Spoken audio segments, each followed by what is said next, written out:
Hello and welcome to Tribetopper. I'm Sonal Gupta, and this channel is about increasing your understanding of physics. To clear your concepts, subscribe to our channel and click the bell icon for latest updated videos.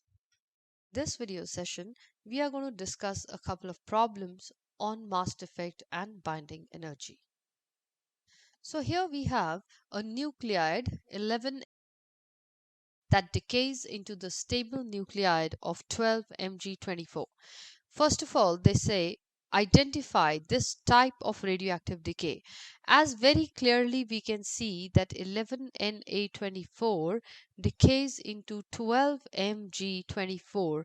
So there is an increase in the atomic number by 1.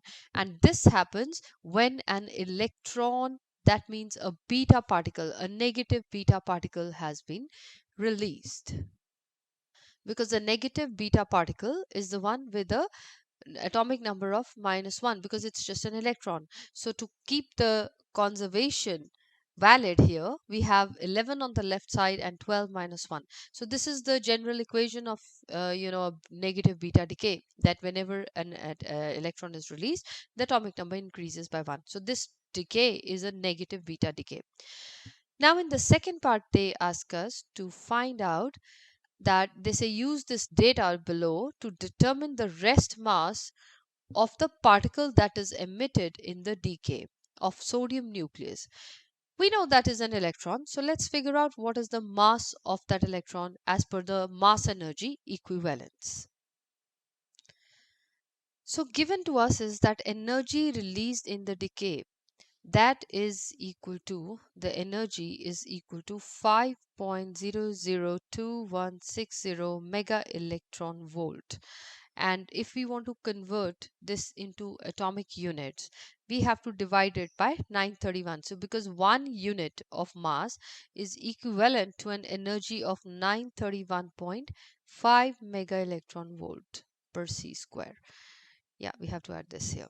So this much is the energy which is equivalent of 1 unit, and we have a total energy of 5.002160 mega electron volt.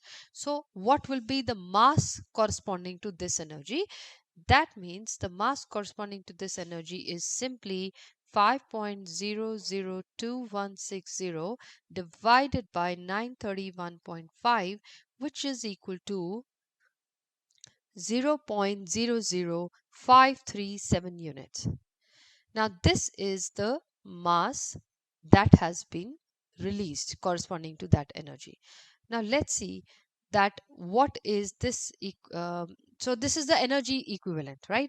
Now let's find out the energy mass of the electron that has been emitted by using the mass defect equation.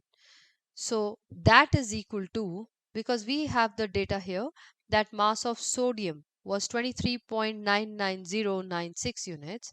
So what will be the mass released, or we can say the delta mass that corresponds here to the energy released, is equal to 23.99096 units minus, we got magnesium formed, so 23.98504 plus the mass that has been released here as energy is 0.00537. So the left hand side mass, subtract from that the mass, total mass on the right hand side, and this gives us a value of 0.0005 units and 0.00055 units. And if you check from the data booklet, this mass corresponds to the mass of an electron. So this validates our negative beta decay as well.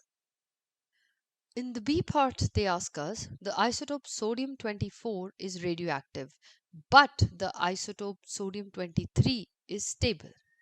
Suggest which of these isotopes has the greater nuclear binding energy. Since the binding energy would depend on the number of nucleons, and of course the number of nucleons in sodium isotope 24, that is equal to 24, and the mass number of the second nucleus is 23. So greater the number of nucleons, greater the binding energy. So binding energy of sodium 24 is greater than the binding energy of sodium 23. So that's all for this video session. In the next video session, you would learn about the nuclear binding energy per nucleon. Thank you for watching.